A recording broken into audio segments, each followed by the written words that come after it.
All right, now let's get to the fun stuff. Hello.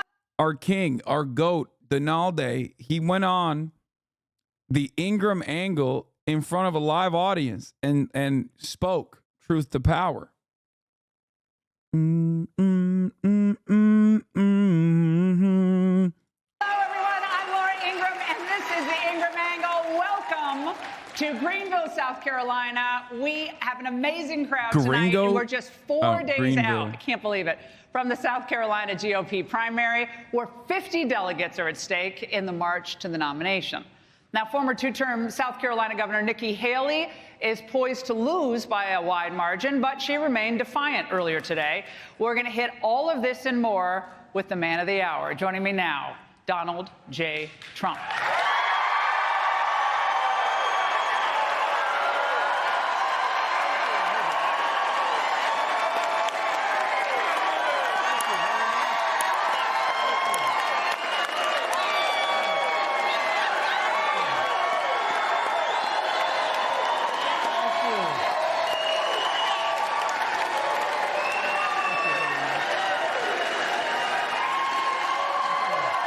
They love him.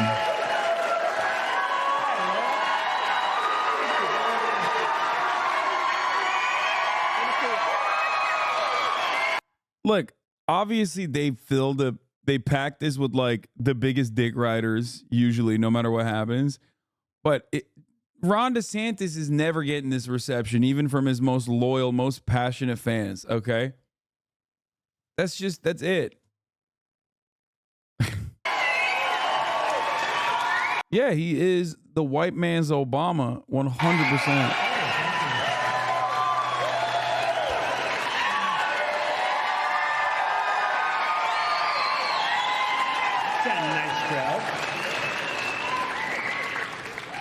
Welcome, sir. It's always good to see you. It's been a while, been a couple of years since we've done a big event with you like this. And just in time for your appearance today, there's a new Suffolk poll out just now a few days before the big primary. And among those very likely to vote, you're up over Nikki Haley by close to a 2-to-1 margin, wow. 63 to 35. Wow.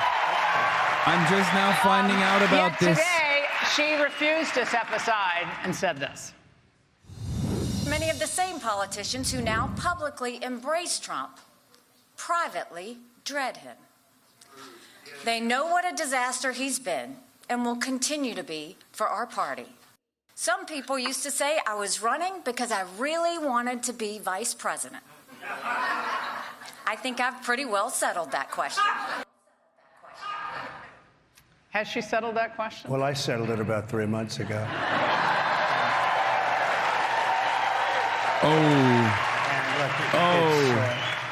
She's not working. She's here. She's down by 30, 35 points.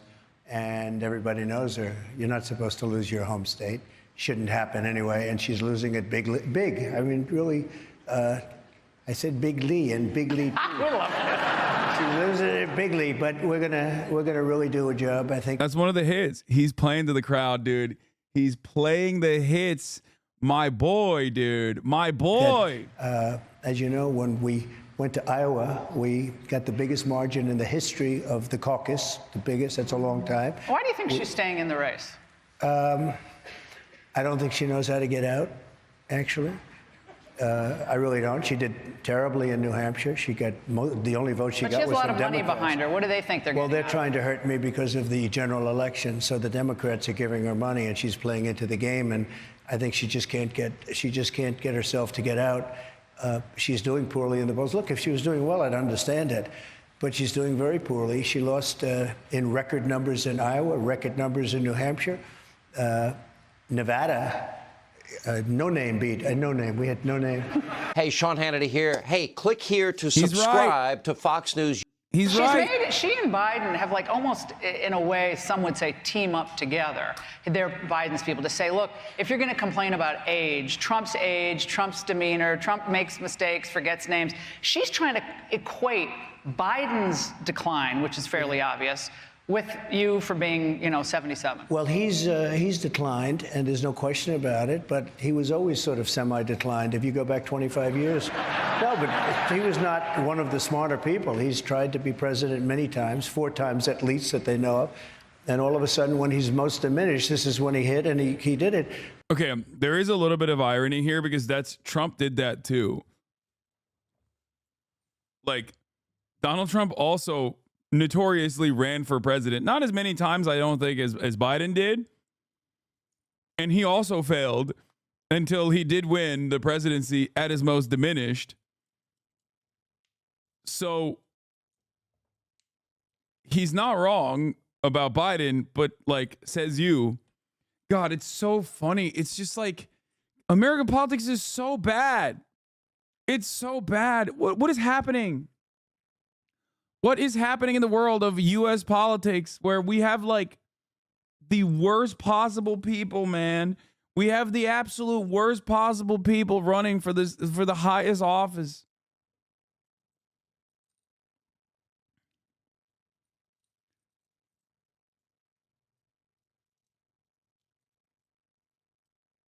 The election feels like a mimetic reference of a presidential election. Yeah, this is the most chat GPT ass presidential election.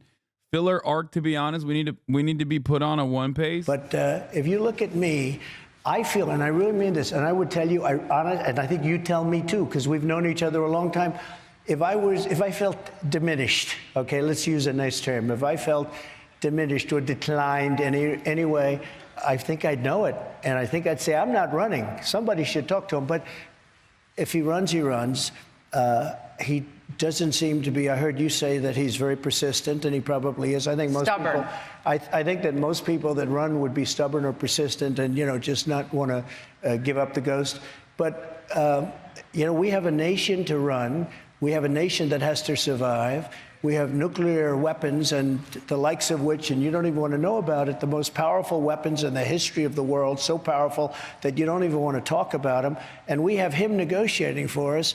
And in his best years, he couldn't have negotiated well. Now he has no clue what's happening. And I know Putin very well, and I know President Xi of China. I know them all. Kim Jong-un, I know very well. I did a great job with him. Do you think they'd prefer him to remain as president because they believe that they can dominate the global, the global situation much easier with him in office? Well, they want him very badly to be president. I mean, I'm sure a lot of money's being spent on between Russia and China, no question with China, Russia too.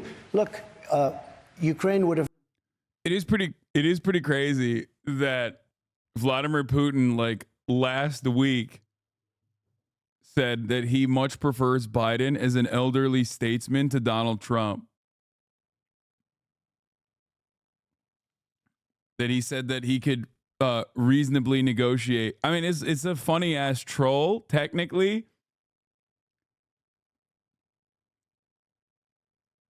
But you think that's mind games or not? No, I don't think he's. Yeah, no, I don't think he's being serious.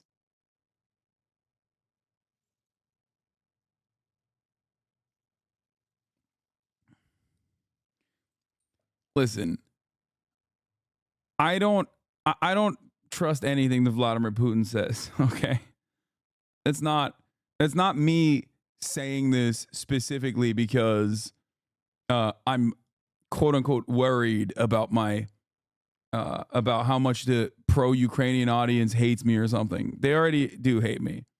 Okay, he just anytime he's saying a statement that is going to be perceived by the West, it's the exact opposite of what you think when you're looking at like a country like Israel. The Israeli organs of propaganda don't even tailor their messaging to the Western audience when they're directly communicating with the Western audience anymore, because they know that they have a comfortable barrier of protection no matter what happens. So they just fucking blurt it out. They're like, yeah, fuck you, fuck off. No two-state solution, bitch. What are you going to do about it? Keep sending us child murder bombs, please. When Russia or Vladimir Putin says something that's like Western facing, it's the exact opposite. It can be a left hook. It could be a secret gut punch. It could be anything. It could be completely honest, or it could be absolutely a way to troll. Are you 35 yet? No, I'm not.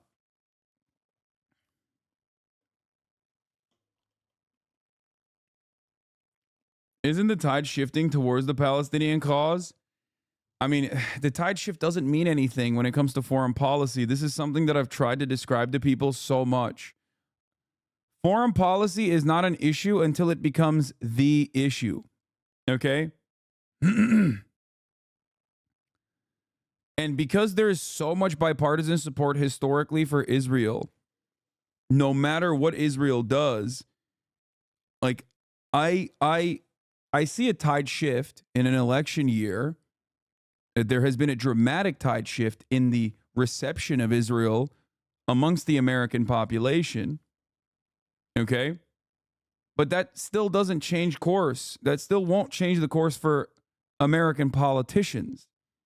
If you think that the American political structure relies on popular support for anything, look no further than the overturning of Roe v. Wade. Look no further than a lack of socialized medicine.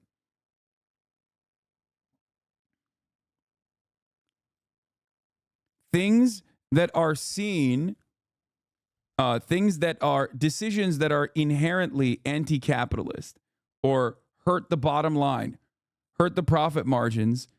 These decisions are never going to be genuinely championed, regardless of how popular they are. That's it. There needs to be a significant public disruption for Israel-Palestine to become a huge issue for politicians. We're not there yet. I mean, it is a massive sea change for sure. This is something that I have talked about for many, many years. As you guys know, I've talked about Israel-Palestine for a decade now. Very publicly, very vocally in support of Palestine, in support of Palestinian emancipation. Israel is an apartheid state. And throughout that time, I saw a genuine seismic shift in the public attitude in 2021 after a lot of those NGOs started openly declaring Israel an apartheid state, which it is and it was. And ever since then, every single time Israel is actually engaged in the same old violent actions that it is engaged in perpetuity towards the Palestinians, there has been more and more there has been more and more public support for the Palestinians. Now, will that actually change the attitude of the politicians? I don't think so. But yes, the state that we're at currently, it is actually an unimaginable sea change, for sure. Every single person that has been an activist for this cause for decades will tell you that this is a genuinely different attitude that most people have. Donald Trump. Have never happened. I know Putin so well, and it was the apple of his eye. Ukraine was the apple of his eye. I said, don't ever do it. It would have never happened, by the way. We're going to get into that in a minute, but back to Biden and his current state, whatever you want to call it. Will you challenge him to regular debates, regardless of the concern about the moderators? Rojo Tortuga. Thank you for the 20 gifted subs, my friend. Red Turtle. I know that's always annoying, but I'll be happy to moderate one, by the way. Would you challenge him? Come on, Joe, you can do it. Will you challenge him to a debate regularly on focused specific topics? In other words, so it's not a wide-ranging, just one debate on foreign policy. Well, I'll do it right now on your show. I'll challenge him right now, and we can do you can do anybody you want. I'll take anybody from CNN, which is doing very poorly in the ratings, by the way, as you probably know. I'll take anybody, because I think you have an obligation in this case. You really have an obligation to debate. When it came to the Republicans, I was up by 40, 50, 60. By the way, what a wonderful way to segue back into how silly debates are in general. This is a perfect example. Do you think that you will arrive at the truth in a debate between Donald Trump and Joe Robin Biden? No, of course not. But will it be content? Of course. That's it. 60 points, like being up on her. I think a poll just came out. I'm at 91 and she's at 7. And would you debate? You want to be smart. You don't have to waste your time doing certain But that would be debates. instructive to see No. you versus Biden on any given topic. Regardless of poll numbers. I'm way up on him now in the polls. And frankly, I think we have an obligation. When you have the final Republican, the final Democrat, you have the two people you have to debate regardless of polls. How many debates would you commit to? As many as necessary. I would like to do it starting now. I don't think he's going to debate, though. I really don't think so. I mean, we had a debate where he, at the end of the debate, he admitted I was right about almost everything, but in particular on energy. Do you remember I said, I feel like Perry Mason, the way you just collapsed? And he admitted. And what happened? You lost a fucking election, dog. Everything about energy, and that's what actually happened, and that's why your energy costs went up 3 and 4 times. I mean, we had $1.87, and he was up to $5, $6, $7, and that's going to happen immediately after the election. Let's not even talk about if he wins. We can't allow it to win. We're not going to have a country left. But that's going to be, you will have energy costs, and this whole concept of all electric, everybody having an electric vehicle, they don't go far. People don't want that. They want everything. They may want electric, but they also want other choices. Hey, Sean Hannity here. Hey. Chapo's Will had the perfect take on debates. My politics are based on morality. There's no magic combination of words that are going to get me to agree Palestinian children deserve to be slaughtered. Yeah, but if you're... That's why debates work for a very specific type of audience, and that's why I personally engage in it when I see fit. Okay? Because there are a lot of people who are relatively out of touch and care simply about the blood sport. Okay? In many instances, those people are very reactionary because the further you are away from empathizing with the victims of any kind of structural violence, whether it be, genocidal actions of Israel, or whether it be, I don't know, police brutality in America, if you have no capacity to understand, what those conditions look like, okay, then you are going to be susceptible to someone who comes across like a monster, like a titan in a debate, because you don't have morality is not factored into your equation at all, or empathy is not factored into your equation at all. At that point, you're simply looking for someone to hand you talking points so you can seem smarter, and there is definitely utility in that, which is why I always say 40% of the audience is completely 40% of each side in a debate is firm in their position. They're not going to change, right? But the 20% in between, 10% from one side, 10% from the other side, they can actually have their opinion shift a little bit. That still doesn't change the pseudo-intellectual wrestling component of debates, ultimately. But you can pick someone's audience a little bit. You can pick into their audience a little bit. And then slowly but surely help them develop their own moral framework through consistency. Right? That's it. I saw you're with Piers Morgan. I don't want to go and exaggerate what is your worth. You're great. However, I would appreciate that you give stats, facts, and truths whenever you want to call it, and let your audience decide. Much love, though. Well, you're in for a whirlwind of emotion then, because I do that all the time. You can see a lot of the facts that I use on my YouTube videos if you would like to dive in a little bit further. What is this? People do respond to strong rhetoric, Hasan. I agree.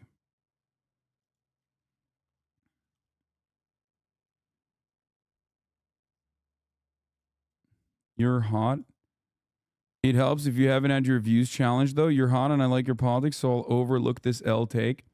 This is not an L take. This is a W take.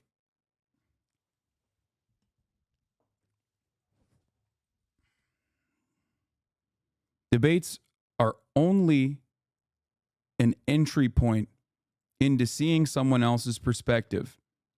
Okay? That's it.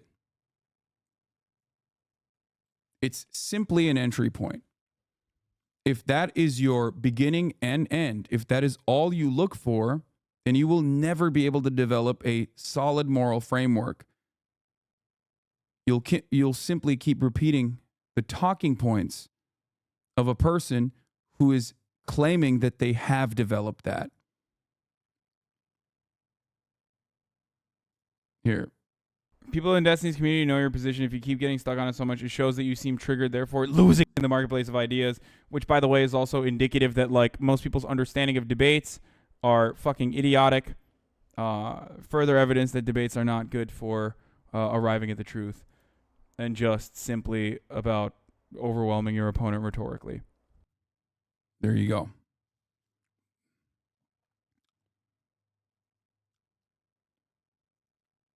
Debates are good at opening up the door to intellectual curiosity, but many people don't peek in. That's my point.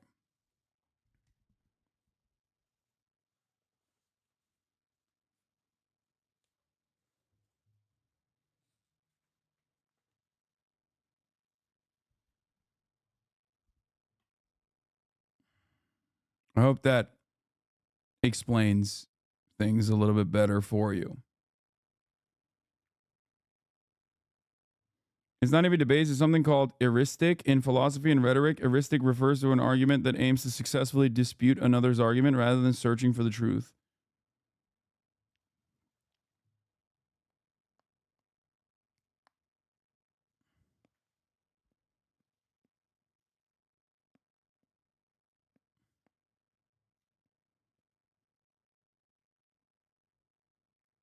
Anyway.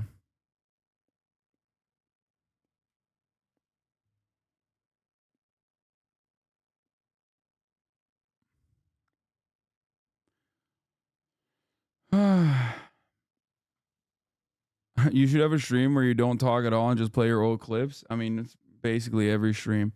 All right.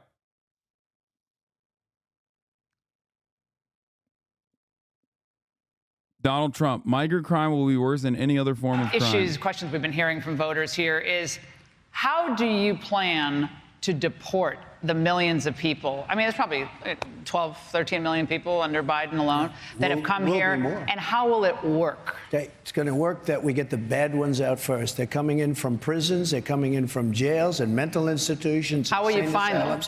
We're going to find them through local police. Look, the local police, they're so phenomenal. I love them. They love me. I think I have 97% support. They know everything. They know the first names. They know everything. And it's a new category. I don't know if you've heard this, but I came up with this one: migrant crime. There's violent crime, there's migrant crime. We have a new category of crime. It's called migrant crime. And it's going to be worse than any other form of crime. You look at New York City, what's going on where they attack police. They want to fight police officers. Our criminals don't even do that so much. Yeah, it's different. It's a different kind of crime, I promise. Love that they're still running with that false narrative, by the way. God. The cops were literally straight up fucking beating on the dudes for no reason. We now know that. And yet, it doesn't matter because the Fox News audience never saw that. They never saw the full video. They never saw the body camera footage. And it works perfectly along with the biases that they already had towards, like, immigrants. So they're just going to go along with that false narrative over and over and over again. Now, obviously, what you're supposed to do in that situation is recognize that crime is a byproduct of social conditions regardless, and that, of course, there are going to be undocumented immigrants that do crime, even violent ones, just like documented citizens, just like natural-born U.S. citizens, right? It's going to happen. So what you have to look at is not whether it is an undocumented immigrant that has done a crime or not, but the tendency for undocumented immigrants to cause violent crime. That's where empirical evidence comes into play. And unfortunately for Trump and all of the other right-wing shitheads that regularly talk about immigration being a source of major crime, the empirical evidence shows the exact opposite. that undocumented immigrants, time and time again, have been consistently shown to cause less crime per capita than natural-born U.S. citizens. And there are obvious reasons for that, such as even if you have a broken tail light and you're an undocumented immigrant, you're fucked. You could potentially get deported. So if you're an undocumented immigrant, and there's like 12 million plus undocumented immigrants in this country currently that have been here for a very long time, some of which have been here for decades at this point, that go about their daily life trying to avoid any interaction whatsoever with the police. See what I did there? I showed you empirical evidence, and then I paired that up with my perspective on the matter. A little bit of critical thinking plus empirical evidence will help you arrive at the truth in a much better way. You are susceptible to your biases when you look at anecdotes. Anecdotes are very good at propagandizing a position, but anecdotes are exactly how you arrive at the wrong position if you operate off of them.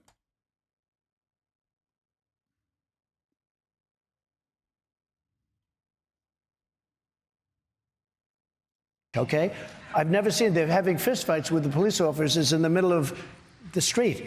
And we have to do something about it. These are tough people. Don't forget, they're not sending their finest. I know all the leaders of the South American... Well, they really hit you when you said that in 2015. You said they're sending their finest. And now, all these years later... I hate that. I hate that take. Such a gross, lame-ass fucking take. Real shame that the Democratic Party basically agrees with that now.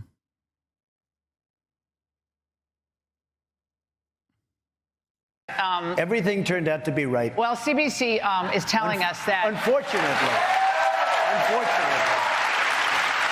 Customs and Border Patrol announced yesterday that just in 3 days, 452 Chinese nationals have been apprehended by Border Patrol. And, Mr. President, 20,000 Chinese have entered since October. Yep. Okay, does this concern you more than other immigrant groups?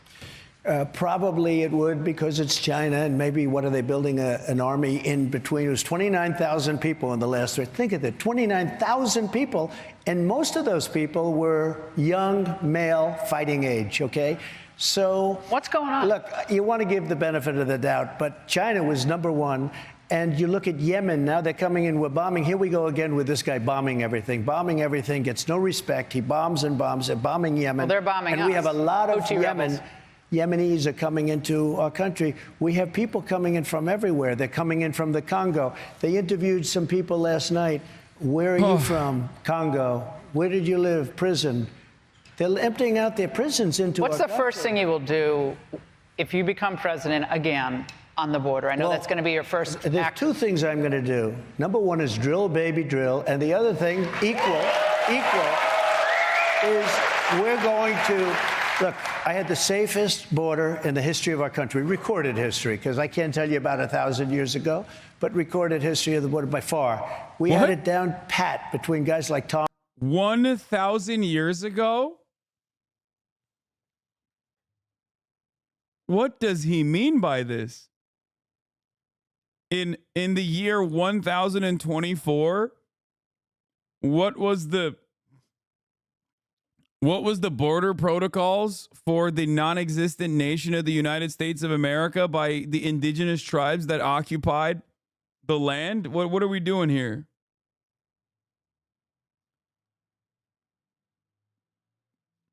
He's like, folks, you don't understand. This guy, Leif Erikson, right? Everybody always says Amerigo Vespucci. They say Marco, I say Polo. But everyone really knows it's that Leif Erikson, Viking, comes in to the American shores, washes over. I say to them, what did the natives do, folks? They gave him blankets. They gave him an opportunity to smoke the peace pipe. The natives were terrible on border control. They should have immediately handed his ass back Sent his ass back on a dinghy.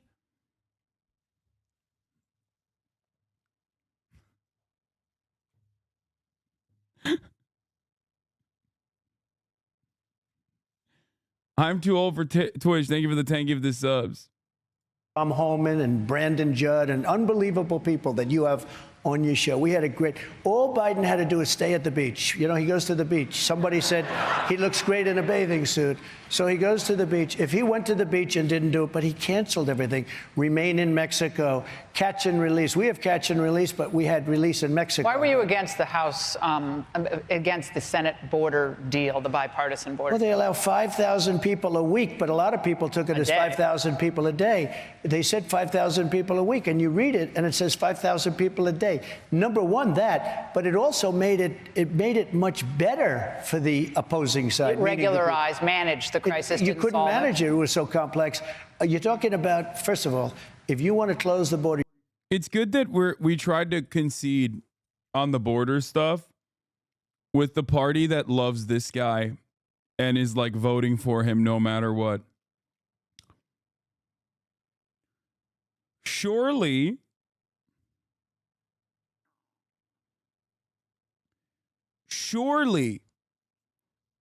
his fans have a real perspective, you know, guided by evidence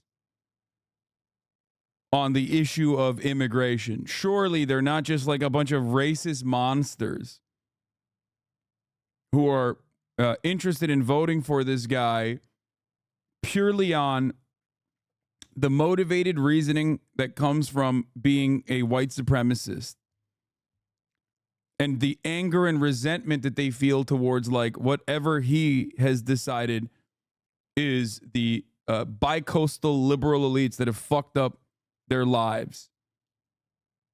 Surely it would be a good idea to say that guy, you know, he made some good points, so we should be the party that passes the border control bill. Because like the underlying premise that he suggested that we in the Democratic Party shit on, justifiably, as racist for years and years was actually correct, turns out. We believe it now. Yeah, immigrants aren't, you know, these nations aren't sending their best, actually. We have to do something. Immigration is a matter of national security, as a matter of fact. We've decided as the Democratic Party that that's how it works. That's great. That's great, man. Your president. I didn't have any legislation. I had people opposed to me very strongly, including Mitch McConnell and Paul Ryan and Nancy Pelosi. That was a little triumvirate. And what I did after a year, I said, you know what, these people, I took the money out. We built 571 miles of border wall, and that's what made our border so good. We did another thing. I got 28,000 soldiers. Interesting, once again, to think about the reality that those same Democrats have, one, used eminent domain to continue the expansion of the border wall that they called racist, and also packaged a funding mechanism for the continuation of the border wall in the legislation that they were pushing for this last time around. So, again, really smart stuff, really good politics, really good. Good job, Democrats. Hell yeah. Soldiers from Mexico. I sent to the president of Mexico, who I really like a lot. I think he's a terrific guy. He's a socialist, but a terrific guy, and he's fantastic, actually, in a lot of ways. I said, we need 28,000 soldiers to guard our border. He said, you got to be kidding. Well, I ended up getting, free of charge, 28,000. We had the safest border we've ever had. Now we have the most unsafe, we have the worst border in the history of the world. There's never been a border of any country anywhere in the world that's been like Biden has announced, well, they've hinted that he's going to come out with a border executive order on the border to clamp down. That could be seen as being bipartisan and acknowledging what some people do want. Yeah, dude, that's great. I love that. Except it's false. It is built around a false narrative. So who gives a fuck if you want to come across as bipartisan surrounding a false narrative?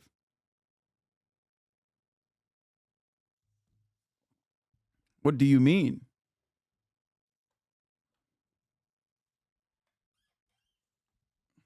Yeah. Leadership requires moral courage. Okay? That's why you look back in history at figures like Abraham Lincoln and many others who did the right thing at a time when they could have said, well, for the sake of bipartisanship, I'm going to decide that maybe slavery isn't that bad. After all, that is precisely what many people are on board with.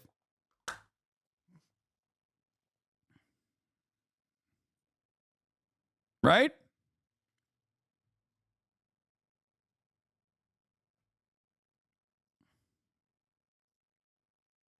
On illegal immigration before the State of the Union message. I thought he said he didn't have the executive authority. So I do believe that he's baked in. I don't think he can ever even come close unless people are really stupid, which they're not. The public is much smarter than the politicians. He's not going to be able to change. He's not going to be able to change it.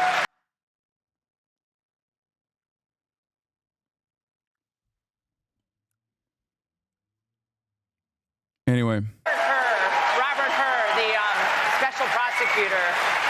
Why do you have a problem with Biden doing the right thing at the border? It's clearly a crisis here. The real crisis is thinking that this is a good enough debate at the top of the hour to get me to read your comments so you can turn around and say at the top of the hour there's a 3-minute ad break. There is a crisis. See? Exactly. There you go. There's a crisis in this chat. 2 different crises. One, obviously, that, yeah, if you're not subscribed, you're about to see a 3-minute ad break. Okay?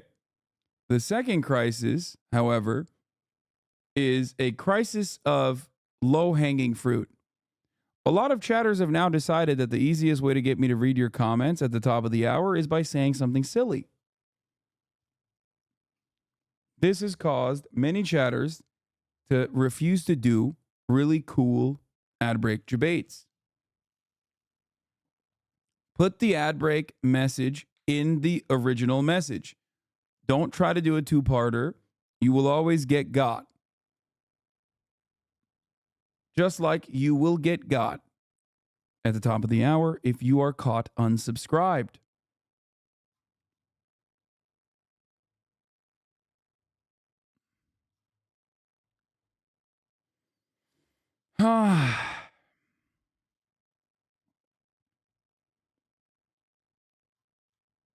Here's the 3-minute ad break now.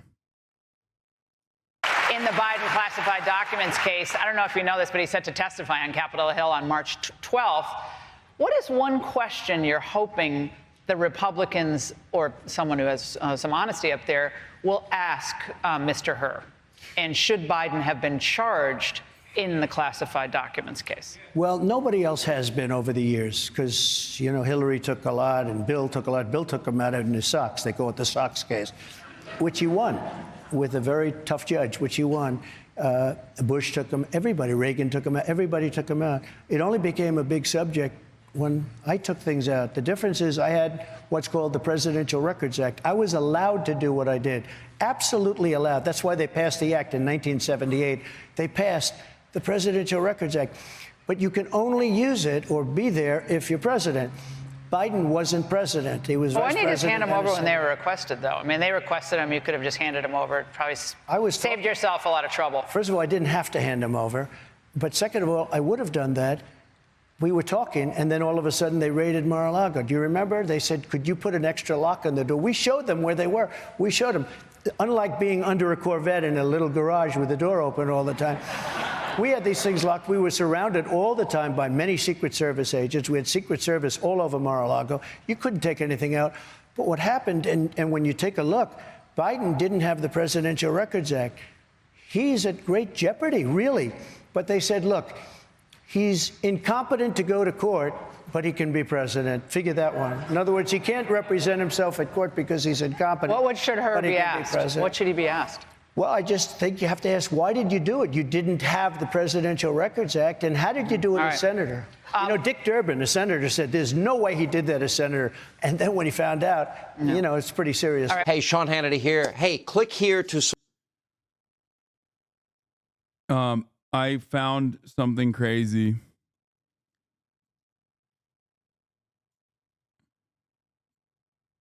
breaking news. Turkey has blocked access to Kick, the Kick platform owned by the international gambling company Stake. Turkish officials I spoke to stated that Kick's entry into Turkey was to attract Turkish youth to the roulette tables. When I wrote this news, some publishers accused me of lying and targeted me. I hope they know how to apologize, but I don't think so. You are disgraced, and you will remain disgraced for life. Ibrahim Haskoloğlu.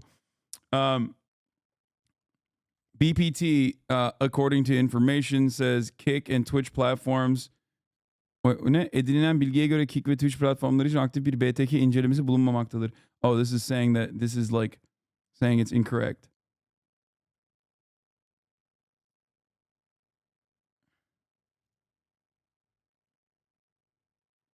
Does Turkey have heavy regulations on gambling?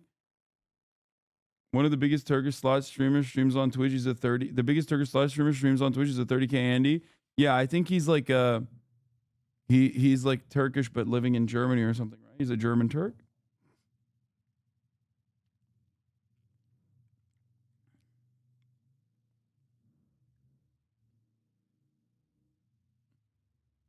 Haberleri yaparken biraz daha araştırmanı dilerim. Son dönemde çok fazla hatalı bilgi var. Kick uluslararası kumar platformları ile çalışmıyor. Sahibi uluslararası kumar platformu.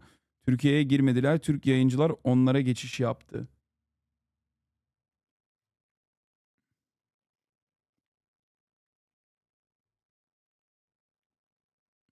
You ever click on the translate button on Twitter or whatever and see if it's accurate for Turkish?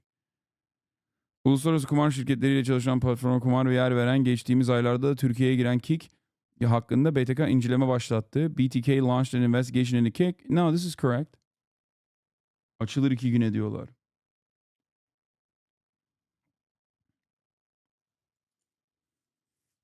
Yeah, it'd be real funny to think that I have anything to do with the Turkish government making such decisions, especially considering that the government in Turkey is not exactly fond of my positions at all, nor are they fond of me.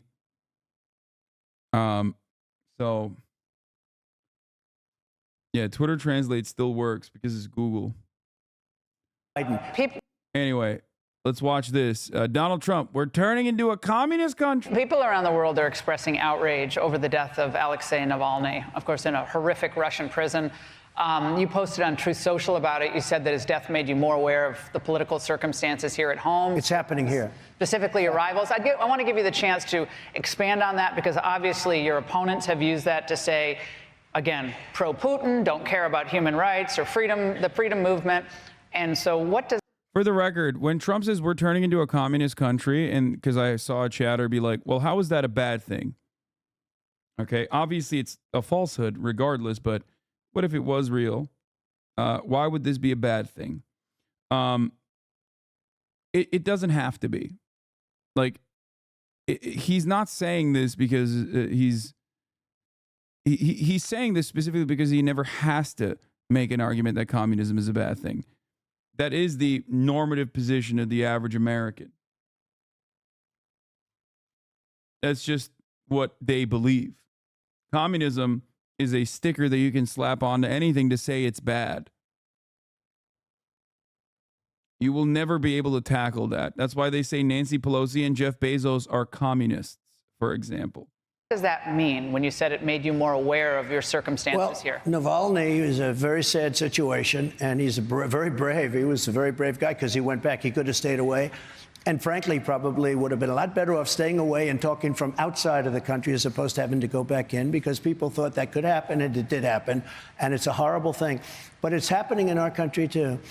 We are turning into a communist country in many ways. And if you look at it, just like Russia. Doesn't he like Putin? He likes Putin being a strong man. This is the age-old debate. Putin likes Trump because Trump is manageable. Okay? Putin likes Trump because Trump is easy to dupe and easy to manage. Just sing his praises a little bit and he'll come and also obviously say you're going to build a Trump Tower or some shit and you'll be able to get a lot of access from the head of state, a lot more than you would in comparison to other heads of state. Trump likes Putin because Putin is a strong man. He likes Putin in the same way that he likes Xi Jinping. If you listen to how Trump talks about Xi Jinping or Kim Jong-un, he will always praise their authoritarian tendencies. He likes how much power they have. He likes how much control they have. Okay? But as far as like Trump being pro-Russia, for example, he said some interesting stuff about Russia, I'll admit.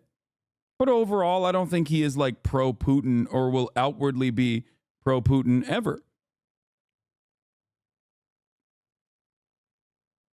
And he loved Duterte, where he would just fucking murder people. Yeah, exactly. He even praised Duterte for his psychotic murder, his psychotic murderous operation.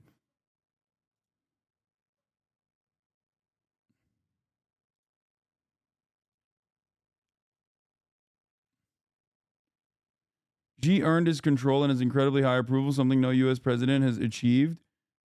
U.S. presidents will never need to achieve that. It doesn't matter. The leading candidate, I got indicted. I never heard of being indicted before. I got indicted 4 times. I have 8 or 9 trials, all because of the fact that and you know this, all because of the fact that I'm in politics. They indicted me on things that are so ridiculous. Fanny in Atlanta. We'll get into that. We're going to get into that in a moment. But do you we're going to get into my favorite DA in a moment. But do you see yourself? There is no logic in killing the opposition leader himself a month before the elections. Yeah, but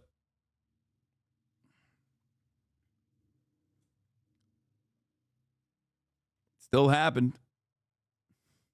There's no logic in invading Ukraine. Also, the election isn't real anyway, but the West killed him. Yeah, shut up, guys. You're fucking nuts.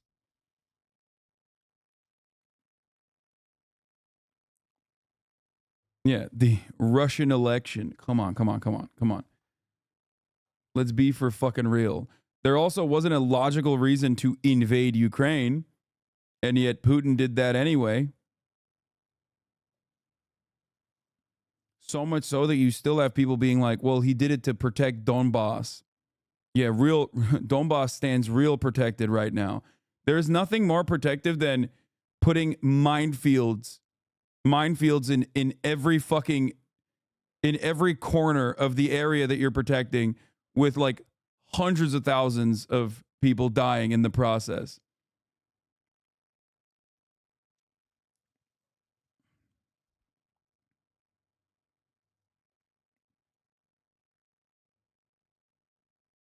As a potential political prisoner in the United States, because that's their goal, is to put you in jail behind your bars, right, for the rest of your life. If I were losing in the polls, they wouldn't even be talking about me, and I wouldn't have had any legal fees. If you had retired from politics, would all these cases... If I were out, I think, although they hate me so much, I think if I got out, they'd still, let's pursue this guy. We can't stand this guy. Look, I won an election that wasn't supposed to be winnable. The invasion did undermine SWIFT. If you want to think bigger picture, no, fuck that. No shot. No, there is no, like, what you think, like Putin was doing 7D chess, invading so that like they would get sanctions and be able to withstand the sanctions? No shot. Especially because the invasion made Russia into a paper tiger, one that is still violent enough that it gives ample justification for every other country, regalvanizes support for NATO. Okay? NATO support is at an all-time fucking high in Europe. SWIFT is the SWIFT payment system. 90% of global commerce happens with the dollar. America control, or not 90, 80%, sorry. America basically controls 80% of all international trade.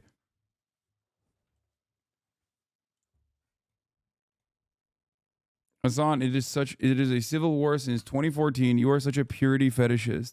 I am not a purity fetishist. If your argument is that Putin invaded to end the civil war, okay, it is no different than saying Putin invaded to denazify Ukraine. These are ridiculous. These are ridiculous reasons to invade a country because all you've done is create more death and destruction. So you fucking ruined the whole, like, I'm doing this to save people narrative. Okay. And you've also basically lost support in eastern parts of the country that may have supported you prior to the invasion by blowing their shit up and killing their family members. And I mean, they don't really have a say in the process regardless because they're just fucking plebs in general. But beyond that, the notion that like you've denazified the country is also silly because you've actually given way more credence to the nationalistic sentiment in the nation that is now invaded.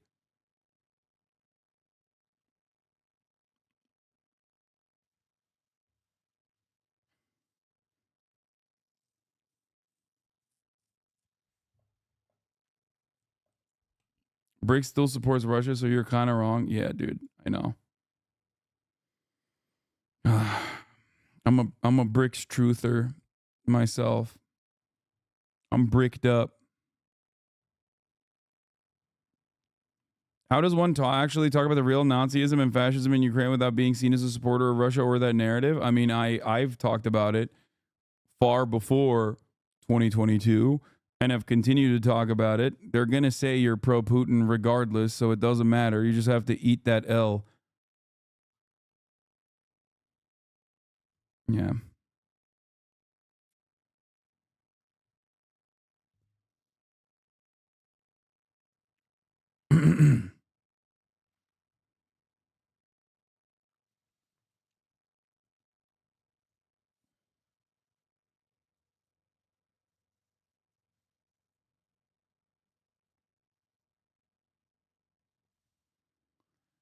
I think that it was a real crisis in faulty intelligence as well. That's the other part of it. I don't think that Vladimir Putin personally thought that he would have such a hard time dismantling or achieving air superiority over Ukraine, which he never was able to get. So that's another miscalculation, in my opinion. Because if he was to at least achieve air superiority over Ukraine and maybe do like a calculated decapitation of the Ukrainian leadership, then, yes, a lot of the other countries would be genuinely fearful of Russia's expansion. But Finland and Sweden, but especially Finland, because they had a dual neutrality agreement, not on paper, but a handshake agreement for neutrality, would be thinking a little bit harder about the potential for an invasion from a force that could overtake them with ease. Once they recognize that Putin could not even achieve air superiority over Ukraine and was having a hard time overtaking the entirety of Ukraine, they realized, well, he's too busy with that shit. He can't come to us as well. That gave them the freedom to join NATO. Something that I've brought up a lot, as a matter of fact. Yet another massive miscalculation for Putin. The way you speak sounds like Ukraine is winning the war. Of course it's not winning the war, but neither is Russia. Bro, come on, stop talking about Russia. You're out of your element. I know. You're right. I'm so out of my element. How is Navalny considered opposition? What do you think Navalny's position was in both Russian society and the way that he was perceived by the Western world? Both for Russians in diaspora, but also Russians living in Russia, specifically younger Russians, for example. He was a placeholder for anti-Putin sentiment. He's a puppet of the Zionists. Okay, dude.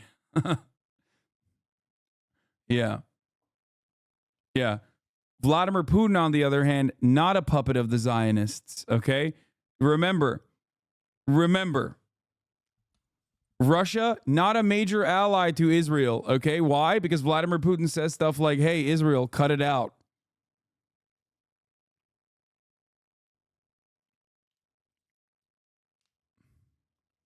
Because they voted for a ceasefire.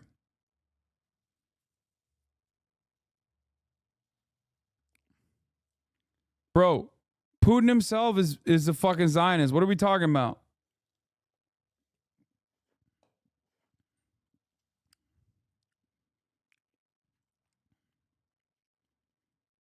In the same exact way that Erdogan is.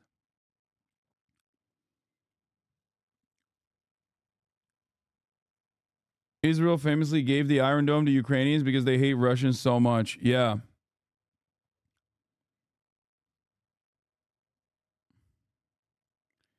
Navalny was literally a non-factor politically in Russia, funded by the NED and even shown to be so by Western-funded polling. He never reached above 19% popularity, which happened only when he was poisoned.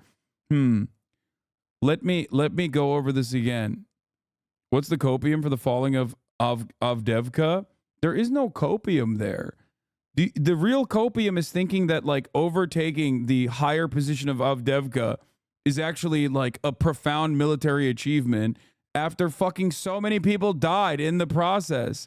Wow, dude. Putin is really fucking killing it, dude. He's destroying it. Now, the other part about this conversation, the other thing that you brought up, okay, is that Navalny is a non-factor politically in Russia. 19% popularity, which happened only after he was poisoned. Does this not help you understand that his popularity increased in Russia after he was poisoned by Vladimir Putin? Does that not basically prove exactly the point I'm making? That even 19% popularity came directly as an anti-Putin sentiment? I'm not saying that people gave a fuck about Navalny because of his ideological background or anything. He was a nationalist himself. He was xenophobic. He was Islamophobic himself.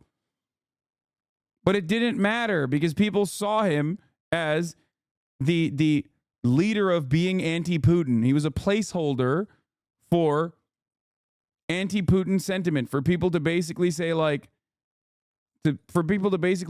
without openly declaring that they were anti-Putin, which is perfectly understandable. That's my position on the matter. Not that like Navalny was a beacon for prosperity. He was just not Putin. A lot of his positions were also